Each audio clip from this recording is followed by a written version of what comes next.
review and give you tips on round 8 of the exam. So I'm really glad everyone who's here has shown up for it.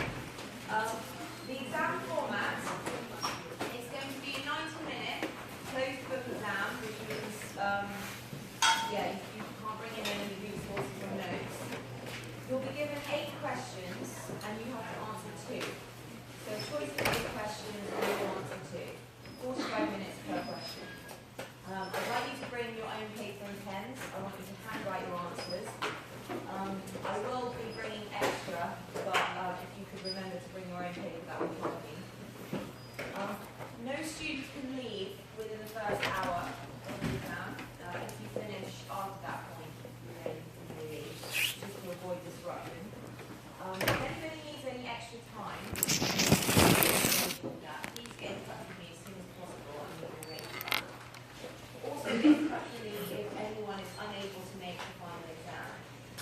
I'm leaving for the UK on the 13th, but I do have a bit of time in that final week, so we can arrange to resit if you need to. The exam will be on Thursday, December the 8th at 10:30.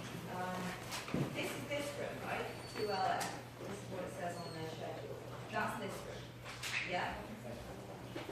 Okay. Okay, that's good. All right. These are the exam units, so this is probably the most important slide.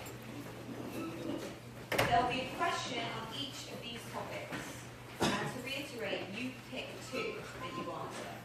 So, social disorganization theory, techniques of neutralization, labeling, differential association, which ties into our subcultural stuff.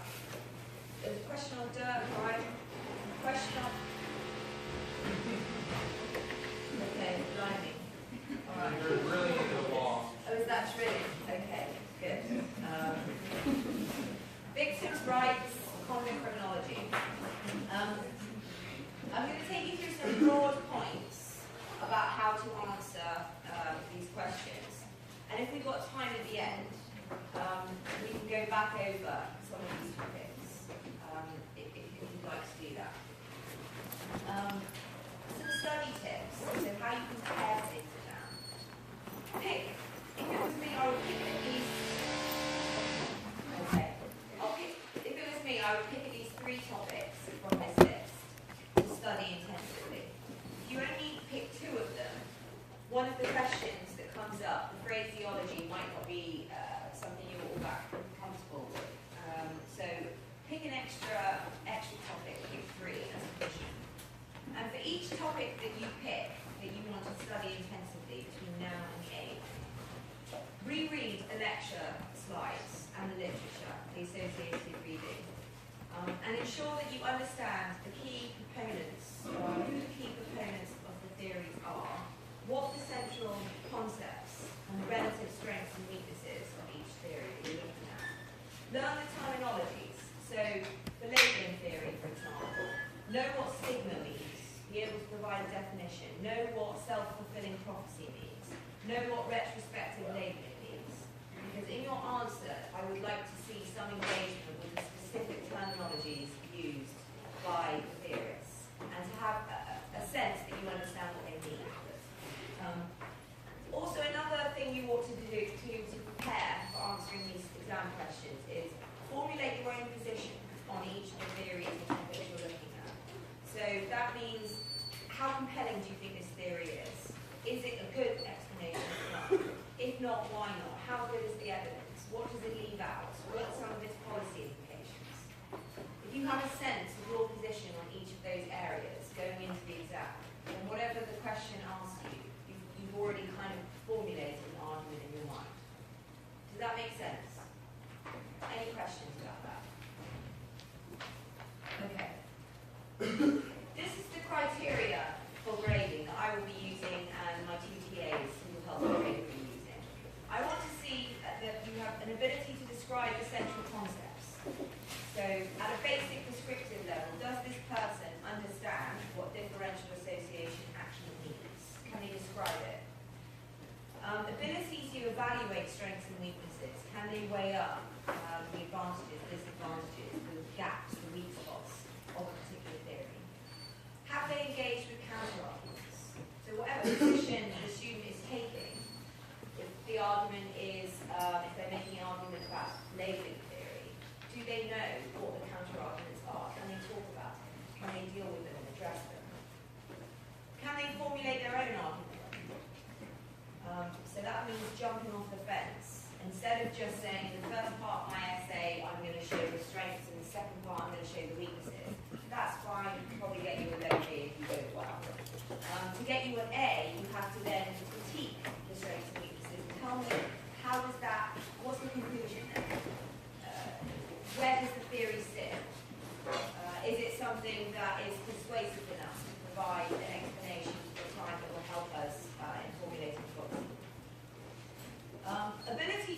structure an argument coherently. So the overwhelming majority of you did that quite well in your midterm essays, and it's the same basic formula for the exam essays. And I'm going to go over that in a minute. And finally, can the student write in a clear academic style? So have they been attentive to grammar and spelling and avoided overly conversational language? That's really important. Let's go to this main point of structuring an argument then. And I'm reiterating what I've said in previous sessions and what the feedback you have got in your midterms. So you need to provide an introduction, and because you've only got 45 minutes, it will be short, it will be succinct, maybe a few lines, one paragraph. And in the introduction, you have to say succinctly what it is that you're going to say in this essay. So this means you present a thesis statement. Tell me what your position is.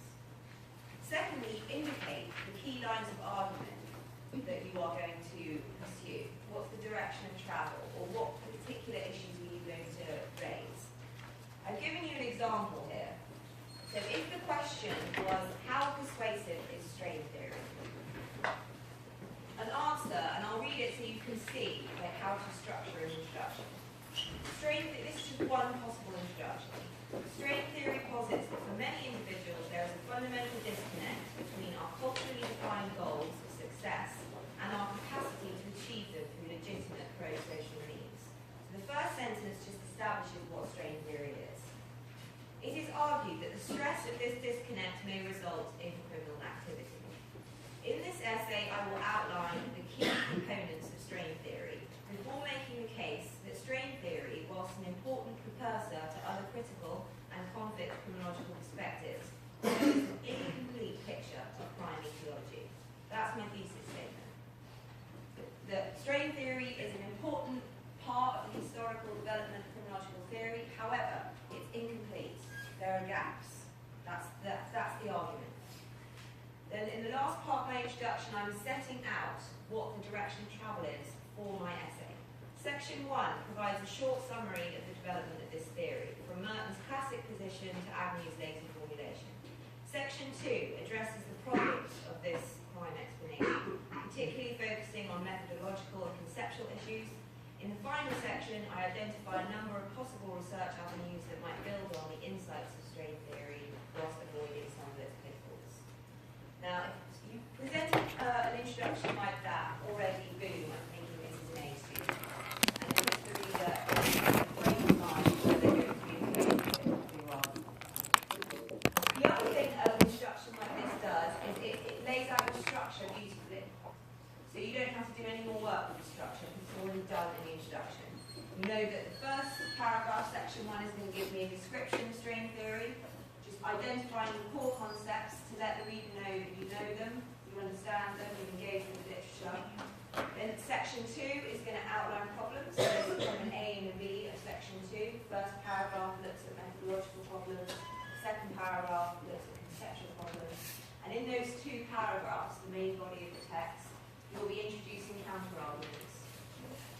And then the final section is a sort of, this is where I think we can go next with this theory. Yeah? Two quick questions. Would this be a blackboard?